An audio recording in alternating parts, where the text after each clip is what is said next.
আসসালামু আলাইকুম ওয়া রাহমাতুল্লাহ। ইন্নাল হামদালিল্লাহ ওয়াসসালাতু ওয়াসসালামু আলা মুহাম্মাদিন ওয়া আলিহি ওয়া আসহাবিহি ওয়া মা ওয়ালা, আম্মা বা'দ। সম্মানিত দর্শক শ্রোতা, মুসলিম ভাই ও বোনেরা, মহাগ্রন্থ আল কোরআনের তাফসির বর্ণনা অনুষ্ঠানের আজকের 101 নম্বর পর্ব নিয়ে আপনাদের সামনে উপস্থিত হয়েছি। সকলকে আজকের পর্বে স্বাগত জানাচ্ছি। আজকে পবিত্র কোরআনের সূরা আল বাকারার 116 এবং 117 এই দুটি আয়াত নিয়ে সংক্ষিপ্ত আলোচনা করা হবে ইনশাআল্লাহ। ওমা তৌফিকি ইল্লা বিল্লাহ, আলাইহি তাওয়াক্কালতু ওয়া ইলাইহি উনীব। আসুন আমরা শুরু করি। আউযু বিল্লাহি মিনাশ শাইতানির রাজীম। বিসমিল্লাহির রহমানির রহিম। وقالوا اتخذ الله ولدا سبحانه بل له ما في السماوات والأرض كل له قانتون بديع السماوات والأرض وإذا قضى أمرا فإنما يقول له كن فيكون صدق الله العظيم। মহান আল্লাহ তাআলা ইরশাদ করেন, ওয়াকালু ইত্তাখাযাল্লাহু ওয়ালাদান, তারা বলে যে আল্লাহ তাআলা সন্তান গ্রহণ করেছেন। সুবহানাহু, তিনি এর থেকে সম্পূর্ণ পবিত্র। বাল্লাহু মা ফিস সামাওয়াতি ওয়াল আরদ, বরং আকাশসমূহ এবং পৃথিবীর মালিকানা, সার্বভৌম ক্ষমতা একমাত্র তারই। কুল্লুল্লাহু কানিতুন, প্রত্যেকটি সৃষ্টি তার প্রতি একান্ত অনুগত, বাধ্যগত। বাদিউস সামাওয়াতি ওয়াল আরদ, আল্লাহ তাআলা আকাশমণ্ডলী এবং পৃথিবীর অভিনব সৃষ্টিকর্তা। অভিনব পন্থায় তিনি আকাশ এবং পৃথিবীর তুলনাবিহীন সৃষ্টি করেছেন। ওয়া ইজা কাদা আমরান, তিনি যখন কোনো কিছু ইচ্ছা করেন, কোনো কিছু সৃষ্টি করতে ইচ্ছা করেন, ফা ইন্নামা ইয়াকুলু লাহু কুন ফায়াকুন, তখন তার উদ্দেশ্যে তিনি বলেন কুন, হয়ে যাও, ফায়াকুন, অতঃপর উহা হয়ে যায়। এ হচ্ছে আয়াতের সরল বঙ্গানুবাদ। এবার আমরা সংক্ষিপ্ত এর ব্যাখ্যা আলোচনা করব। এই আয়াত দ্বারা এবং পরবর্তী আরও কিছু আয়াত দ্বারা ইহুদি, খ্রিস্টান এবং মুশরিকদের দাবিকে খণ্ডন করা হয়েছে। ইহুদি, খ্রিস্টান এবং মুশরিকরা দাবি করত যে আল্লাহ তাআলার সন্তান রয়েছে, নাউযুবিল্লাহি মিন যালিক। তাদের এই কথাকে এই আয়াতের মাধ্যমে বাতিল করা হয়েছে এবং তাদেরকে বলা হয়েছে, দেখো, আকাশ, পৃথিবী এবং এর মধ্যে যা কিছু আছে সব কিছুর মালিক, সার্বভৌম ক্ষমতা একমাত্র আল্লাহর, এবং তিনি এই সব কিছু তিনি সৃষ্টি করেছেন এবং এই সৃষ্টিকে তিনি রিজিক দান করেন, তাদের ভাগ্য নির্ধারণ করেন এবং তিনি তাদের সব কিছুকে তার কর্তৃত্বে আনয়ন করেন এবং এই সমস্ত সৃষ্টির মধ্যে পরিবর্তন, সংযোজন, বিয়োজন একমাত্র তিনিই করে থাকেন, আর কেউ এখানে কোনো ক্ষমতার অধিকারী নেই। তাহলে এই সৃষ্টিজীবের মধ্যে কেউ কেউ আবার আল্লাহর সন্তান কিভাবে হতে পারে? এটা কিভাবে সম্ভব? সৃষ্টিকর্তা এবং সৃষ্টির মধ্যে পিতা পুত্র বা পিতা সন্তান এবং পিতা এর সম্পর্ক কিভাবে হতে পারে? ঈসা আলাইহিস সালাম আল্লাহ তাআলার পুত্র হতে পারেন না, যেমন ইহুদি এবং খ্রিস্টানরা ধারণা করত এবং বর্ণনা করত। তারা বলতো যে ঈসা আলাইহিস সালাম আল্লাহর পুত্র।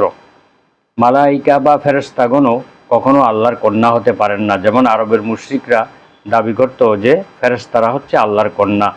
সৃষ্টিকর্তা হচ্ছেন এক অনন্য মর্যাদাবান, তিনি তুলনাবিহীন। লাইসা কামিসলিহি শাই, আল্লাহ বলেছেন যে তার মতো কোনো কিছুই নেই, তুলনাবিহীন আল্লাহ তাআলা, আর তার সৃষ্টি হচ্ছে ভিন্ন বৈশিষ্ট্যের অধিকারী।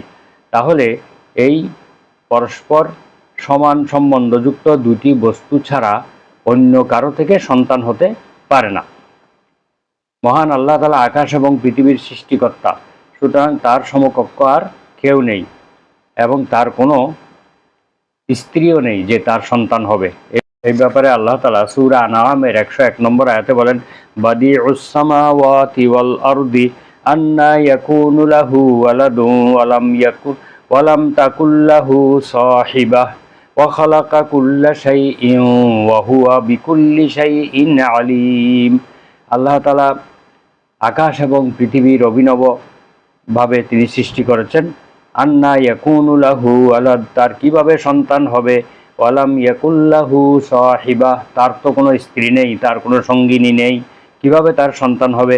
ওয়া খালাকা কুল্লা শাইইন ওয়া হুয়া বিকুল্লি শাইইন আলিম, তিনি সকল বস্তু সৃষ্টি করেছেন এবং সকল বস্তু সম্পর্কে তিনি মহাজ্ঞানী, সব কিছুর জ্ঞান রাখেন।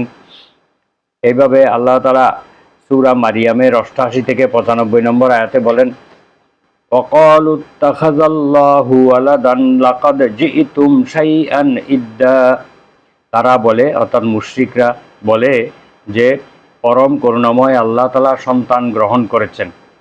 লাকাদ জিইতুম শাইয়ান ইদ্দা, আল্লাহ বলেন তোমরা তো একটি বিভৎস, একটি বিশ্রী একটি কথার অবতারণা করেছ। তাকাদুস সামাওয়াতু ইয়াতাফাত্তারনা মিনহু, তোমাদের এই কথার কারণে আকাশসমূহ বিদীর্ণ হওয়ার উপক্রম হয়ে গেছে। ওয়াতানশাক্কুল আরদু, এবং পৃথিবী খণ্ড বিখণ্ড হয়ে যাওয়ার উপক্রম হয়েছে। ওয়াতাখিরুল জিবালু হাদ্দা, এবং পাহাড় পর্বতগুলো চূর্ণ বিচূর্ণ হয়ে আপতিত হওয়ার উপক্রম হয়েছে তোমাদের এই কথার কারণে। আনদাউ লির রহমানি ওয়ালাদা, তোমরা যে পরম দয়াময় আল্লাহ তাআলার জন্য সন্তানের আরোপ করতেছ, এর কারণে আকাশ পৃথিবী পাহাড় পর্বত খণ্ড বিখণ্ড চূর্ণ বিচূর্ণ হয়ে যাওয়ার উপক্রম হয়েছে, তোমাদের কথা এত বড় আপত্তিকর। ওয়ামা ইয়ামবাগি লির রহমানি আন ইয়াত্তাখিযা ওয়ালাদা, অথচ পরম করুণাময় দয়ালু আল্লাহ কখনো সন্তান গ্রহণ করবেন এমনটি তার জন্য শোভনীয় নয়, এমন বিষয় আল্লাহর জন্য শোভনীয় নয়। ইন কুল্লু মান ফিস সামাওয়াতি ওয়াল আরদি ইল্লা আতির রহমানি আবদা, আকাশসমূহ এবং পৃথিবীতে যা কিছু আছে সব কিছু পরম করুণাময় আল্লাহর কাছে আসবে গোলাম হয়ে, তার দাস হয়ে, তার একান্ত অনুগত হয়ে তারা আল্লাহর কাছে ফিরে আসবে। লাকাদ আহসাহুম ওয়া আদ্দাহুম আদ্দা, আল্লাহ তাদেরকে চতুর্দিক থেকে পরিবেষ্টন করে রেখেছেন এবং তাদেরকে একটা একটা করে গুণে রাখতেছেন, গণনা করে রাখতেছেন। ওয়াকুল্লুহুম আতিহি ইয়াউমাল কিয়ামাতি ফারদা, এই সৃষ্টির প্রত্যেকে আল্লাহ তাআলার কাছে কিয়ামতের দিন আসবে একাকী অবস্থায়, প্রত্যেকে একাকী অবস্থায় আসবে, কেউ কারো সঙ্গে যাবে না। সুতরাং যারা গোলাম হয়ে আল্লাহর কাছে ফিরে আসবে, আল্লাহর দাস হয়ে ফিরে আসবে, দাস কখনো সন্তান হতে পারে না। মনিব এবং সন্তান এই দুটি বিপরীতমুখী এবং পরস্পর বিরোধী বিষয়। মনিব আর সন্তান কখনো এক নয়। অন্য একটি সূরায় আল্লাহ তাআলা পরিপূর্ণভাবে একটি সূরা নাজিল করে আল্লাহ তাআলার সম্পর্কে, তার একত্ববাদ সম্পর্কে বিস্তারিত বর্ণনা করেছেন এবং এই সন্তানের দাবিকে তিনি চিরতরে নাকচ করে দিয়েছেন। আল্লাহ তাআলা বলেন, কুল হুয়াল্লাহু আহাদ, হে রাসূল আপনি ঘোষণা করে দিন আল্লাহ তাআলা একক অদ্বিতীয়। আল্লাহুস সামাদ, তিনি স্বয়ং সম্পূর্ণ, কারো মুখাপেক্ষী নন। লাম ইয়ালিদ ওয়ালাম ইউলাদ, তিনি কাউকে জন্ম দেননি এবং তিনিও কারো কাছ থেকে জন্মগ্রহণ করেননি। ওয়ালাম ইয়াকুল্লাহু কুফুয়ান আহাদ, তার সমতুল্য সমকক্ষ আর কেউ নেই, আকাশে জমিনে কোথাও তার সমকক্ষ কেউ নেই। সূরা ইখলাস আয়াত নম্বর 1 থেকে 4। এই আয়াতসমূহে এবং এরকম আরও বহু আয়াতে পবিত্র কোরআনের পাতায় পাতায় আল্লাহ তাআলা তার পবিত্রতা বর্ণনা করেছেন। তিনি যে তুলনাবিহীন, তিনি যে নজিরবিহীন এবং অংশীদারবিহীন তা সাব্যস্ত করেছেন পবিত্র কোরআনের প্রায় প্রতিটি সূরায়। আর এই মুশরিকদের জঘন্য বিশ্বাসের মূলে তিনি কুঠারাঘাত হেনেছেন, এগুলোকে মূলোৎপাটন করে দিয়েছেন যে তোমাদের এই দাবি কখনো সত্য নয়। বিভিন্ন যুক্তি প্রমাণ দিয়ে আল্লাহ তাআলা বিভিন্ন জায়গায় বিভিন্ন সূরায় বর্ণনা করেছেন তিনি যে একক অদ্বিতীয়, তার কোনো সন্তান নেই, তার কোনো স্ত্রী নেই। এই ব্যাপারে বারবার বলার পরেও মুশরিকদের এই অপপ্রচার থেমে যায়নি। তিনি তো সবারই সৃষ্টিকর্তা এবং সবার প্রভু, সুতরাং তার সন্তান সন্ততি এবং ছেলে মেয়ে কীভাবে হবে, এটা অসম্ভব। সূরা বাকারার এই আয়াতটির তফসিরে বুখারী শরীফে একটি হাদিস উল্লেখ রয়েছে যা আবু হুরায়রা রাদিয়াল্লাহু আনহু থেকে বর্ণিত। রাসূলুল্লাহ সাল্লাল্লাহু আলাইহি ওয়াসাল্লাম, তিনি বলেন আল্লাহ রাসূল সাল্লাল্লাহু আলাইহি ওয়াসাল্লাম ইরশাদ করেছেন, ক্বালা আল্লাহু তাআলা কাযযাবানি ইবনু আদম। মহান আল্লাহ তাআলা বলেন, এটা একটা হাদিসে কুদসি, যেহেতু আল্লাহর কথা। আল্লাহ তাআলা বলেন, কাযযাবানি ইবনু আদম, আদম সন্তান আমাকে মিথ্যা প্রতিপন্ন করেছে, মিথ্যা সাব্যস্ত করেছে। ওয়ালাম ইয়াকুল্লাহু যালিকা, তার এটা করা কখনো তার জন্য উচিত হয়নি, সমীচীন নয় তার জন্য। ফাআম্মা তাকযিবুহু ইয়্যায়া, সে আমাকে যে মিথ্যা প্রতিপন্ন করেছে তা হলো ফাকাউলুহু লাই ইউঈদানি কামা বাদাআনি, সে বলে যে আমাকে কখনো আল্লাহ তাআলা পুনরায় সৃষ্টি করতে পারবেন না যেভাবে তিনি আমাকে প্রথম সৃষ্টি করেছিলেন। প্রথম যেভাবে সৃষ্টি করেছেন পুনরায় মৃত্যুর পরে আমাকে সেভাবে জীবিত করতে পারবেন না। এই কথা বলাটা আমার প্রতি চরম মিথ্যাচার করা, আমার প্রতি মিথ্যা প্রতিপন্ন করার শামিল। আল্লাহ তাআলা বলেন, ওয়ালাইসা আউয়ালুল খালকি বিআহওয়ানা আলাইয়া মিন ইআদাতিহি, অথচ প্রথমবার তাকে সৃষ্টি করাটা দ্বিতীয়বার সৃষ্টি করা থেকে কোনোভাবেই সহজ ছিল না। অর্থাৎ প্রথমবারই সৃষ্টি করাটাই তুলনামূলকভাবে কঠিন ছিল, পরের বার সৃষ্টি করা এটা কখনো কঠিন হতে পারে না। ওয়া আম্মা শতমুহু ইয়্যায়া, আর সে আমাকে গালি দেয়, আদম সন্তান আমাকে গালিগালাজ করে। আর আমাকে গালি দেওয়াটা হলো ফাকাউলুহু ইত্তাখাযাল্লাহু ওয়ালাদান, সে বলে যে আমি নাকি সন্তান গ্রহণ করেছি, আল্লাহ তাআলা সন্তান গ্রহণ করেছে, এই কথা বলে আদম সন্তান। এটাই হচ্ছে আল্লাহকে গালি দেওয়ার শামিল। ওয়া আনাল আহাদুস সামাদুল্লাযী লাম আলিদ ওয়া লাম উলাদ, অথচ আমি হলাম একক অদ্বিতীয়, আস সামাদু, এবং আমি হলাম অমুখাপেক্ষী স্বয়ং সম্পূর্ণ, আল্লাযী লাম আলিদ ওয়া লাম উলাদ, আমি কাউকে জন্মও দেই নাই এবং আমি কারো থেকে জন্মগ্রহণও করি নাই। ওয়ালাম ইয়াকুল্লি কুফুয়ান আহাদ, এবং আমার সমতুল্য আর কেউ নেই, আকাশে জমিনে কোথাও আমার সমতুল্য কেউ নেই। অর্থাৎ সূরা ইখলাসে যেই ভাষায় কথা বলা হয়েছে একটু ভিন্ন ভাষায় এই হাদিসে কুদসির মধ্যেও আল্লাহ তাআলা একই কথাই বলেছেন। তাহলে এই সূরা ইখলাস হচ্ছে তৌহিদের একটি বিশাল প্রমাণ, যা আমাদের সামনে রয়েছে, স্পষ্টভাবে ঘোষণা রয়েছে। তারপরেও যারা আল্লাহ তাআলার সাথে স্ত্রী সন্তান সাব্যস্ত করে তারা নিঃসন্দেহে মুশরিক, এবং তারা পরকালে কঠিন শাস্তি ভোগ করতে হবে।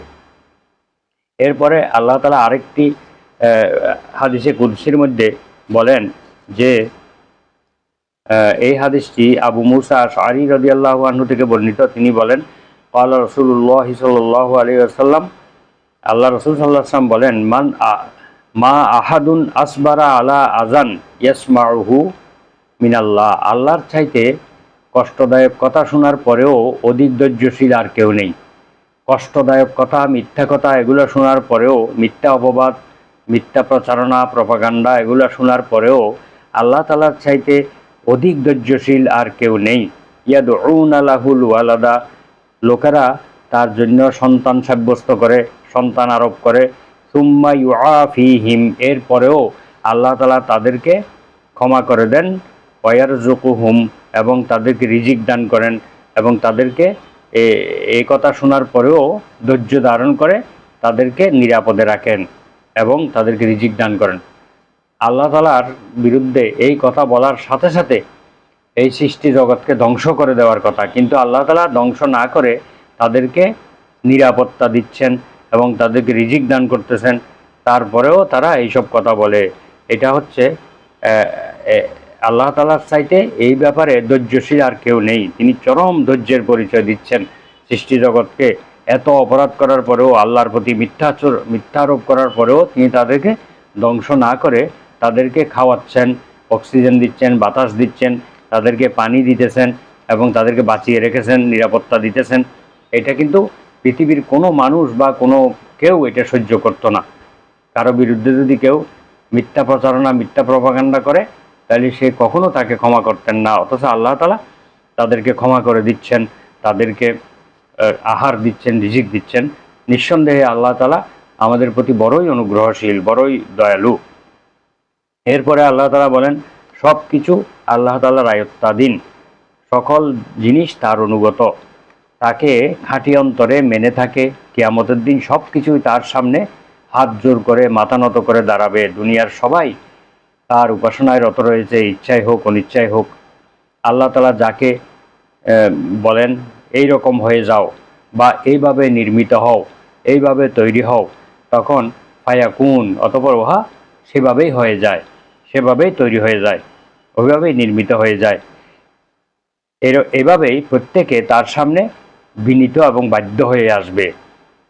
মুজাহিদ রহমাহুল্লাহ বলেন, কাফেররা ইচ্ছাকৃতভাবে আল্লাহর ইবাদত না করলেও তাদের ছায়াগুলি ঠিকই আল্লাহ তাআলাকে ঝুঁকে ঝুঁকে সেজদা করে থাকে। এভাবে প্রতিটা সৃষ্টি ইচ্ছায় অনিচ্ছায় আল্লাহ তাআলাকে সিজদা করতেছে। তো যেমন আল্লাহ তাআলা বলেন, ওয়ালিল্লাহি ইয়াসজুদু মা ফিস সামাওয়াতি ওয়াল আরদি তাওআন ওয়া কারহা, আল্লাহর জন্য সিজদা করে থাকে পৃথিবীতে এবং আকাশে যা কিছু আছে, আকাশসমূহে এবং পৃথিবীতে যা কিছু আছে সব কিছু তাওআন ওয়া কারহান, ইচ্ছায় এবং অনিচ্ছায় আল্লাহ তাআলাকে সিজদা করে থাকে। বিশেষ করে ওয়াজিলালুহুম বিল গুদুব্বি ওয়াল আসাল, সকাল সন্ধ্যা বিভিন্ন বস্তুর ছায়াগুলি আল্লাহ তাআলাকে সিজদা করে থাকে। আল্লাহ তাআলা বলেন, বিল গুদুব্বি ওয়াল আসাল, সকালবেলা পূর্ব দিগন্তে যখন সূর্য উঠে তখন ছায়াগুলি পশ্চিম দিকে লম্বা হয়ে আল্লাহকে সিজদা করে। যখন সূর্য পশ্চিম দিকে হেলে যায় এবং ডুবন্ত অবস্থায় চলে যায়, এই বিরাট সময় ধরে সমস্ত বস্তুর ছায়াগুলি পূর্ব দিকে লম্বা হয়ে আল্লাহ তাআলাকে সিজদা করে থাকে। এভাবে কাফির মুশরিকগণ আল্লাহর ইবাদত না করলেও তাদের ছায়াগুলি ঠিকই আল্লাহ তাআলাকে সিজদা করে থাকে। এভাবে আল্লাহ তাআলা বলেন, বাদিউস সামাওয়াতি ওয়াল আরদি, আল্লাহ তাআলা আকাশ এবং জমিনের অভিনব পন্থায় সৃষ্টিকর্তা, অভিনব পন্থায় সৃষ্টি করেছেন। কেননা এই আকাশ এবং পৃথিবী সৃষ্টি করার আগে এর কোনো নমুনা কারো কাছে ছিল না। আকাশের মতো আরেকটা আকাশ কোথাও ছিল না, পৃথিবীর মতো আরেকটা পৃথিবী কোথাও ছিল না। আল্লাহ তাআলার সব সৃষ্টি হচ্ছে নমুনাবিহীন, তুলনাবিহীন, যেগুলোর কোনো নমুনা, যেগুলোর কোনো প্রতিচ্ছবি আগে ছিল না। আল্লাহ তাআলা বলেন, কুল্লুল্লাহু কানিতুন, সব কিছুই আল্লাহ তাআলার প্রতি অনুগত হবে, তার কাছেই সবাই ফিরে আসবে।